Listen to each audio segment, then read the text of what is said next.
नमस्कार. आज तालुका कृषी अधिकारी कार्यालय इगतपुरी अंतर्गत सर्व आम्ही कर्मचारी श्रीयुत लक्ष्मण यशवंत भोर मुक्काम पोस्ट वाघेरे तालुका इगतपुरी जिल्हा नाशिक यांच्या शेतावर त्यांच्या SRTचा अनुभव ऐकण्यासाठी आलेला आहे. तर गेल्या वर्षी चालू केलं तुम्ही SRT करणं.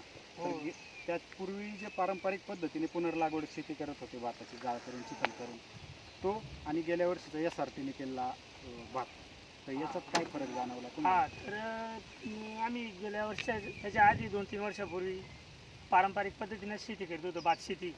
तर त्याच्यामध्ये खर्च वगैरे याचा, पाणी वेळेवर आहेत, माणसं वेळेवर नाही, पाणी वेळेवर नाही. त्याच्यामुळं मग ही SRT पद्धत साहेबच आले एक वेळेस, त्यांनी समजून सांगितलं की SRT पद्धतीमध्ये अति चांगलं उत्पन्न येतं आणि मजूर पण कमी लागतात वगैरे, हे सगळं समजावलं. आम्ही SRT पद्धत सुरू केली गेल्या वर्षी. जवळजवळ 4 एकरमध्ये आम्ही SRT लागवड केलेली आहे. आणि गेल्या वर्षी ह्या साच्यानं आम्ही लागवड करीत होतो, या साध्या साच्याना.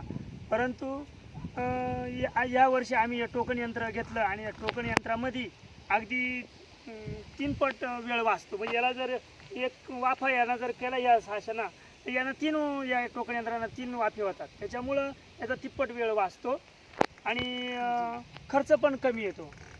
गेल्या वर्षी जो खर्च आला होता आम्हाला, तर एकरी 6-7 हजार रुपये आला होता.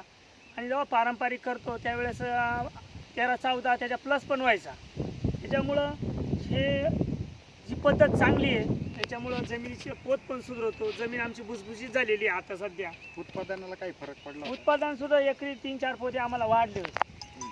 आणि मजुरांचा काही पारंपरिक लागवडीत जसं एकदम मजुरांची गरज पडते आणि मजुरी पण वाढत जाते. कारण टायमावर वेळेवर पाऊस जर आला तर मजूर मिळती नाही, मजूर जर आला तर ट्रॅक्टर मिळत नाही. म्हणजे अशा सगळ्या गोष्टी राहतात. त्याच्यामुळं माणसाचा बॅलन्स हुकून जातो ना, मग आवणी वेळ होत नाही किंवा यावर्षी आता SRTत मजूर बाहेर मजुरी देऊन किती मजूर आहेत? आता SRT मध्ये आम्हाला मजूर नाही, आमचे सगळे घरातले माणसं आहे. त्याच्यामुळे आम्हाला मजुरीचे काही संबंधच आला नाही. तो पण आमचा खर्च एकदम म्हणजे 0 झाला आहे. आणि याच्यानंतर आता तुमचे हे जे बेड आहेत हे तुम्ही कोणत्या कोणत्या पिकासाठी वापरता? आता हे बेड आता जनरली आपण जेव्हा SRT करतो त्यावेळेस हे बेड आपल्याला आपण पुढच्या हंगामात सुद्धा ॲज इट इज वापरतो. म्हणजे आपला जो रबी हंगामात येणारा जो खर्च आहे तो पण आपल्याला बेड पाडायचा तो पण कमी आलेला आहे. बरोबर आहे. मशागतच करायची नाही म्हटल्यावर 0 मशागत आहे म्हटल्यावर.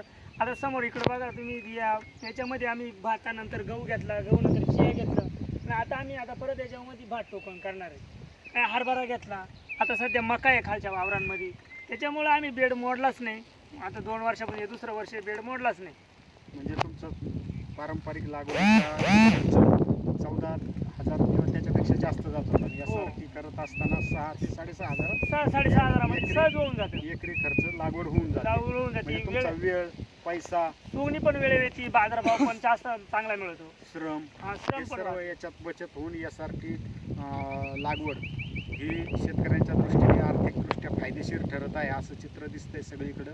तरी सर्व भात उत्पादक शेतकऱ्यांना एक तालुका कृषी अधिकारी कार्यालय इगतपुरी यांच्या माध्यमातून आपल्याला एक विनंती करण्यात येते की सर्व शेतकऱ्यांनी पारंपरिक भात लागवडीपेक्षा SRT पद्धतीने भात लागवड करून भात उत्पादन घेतले.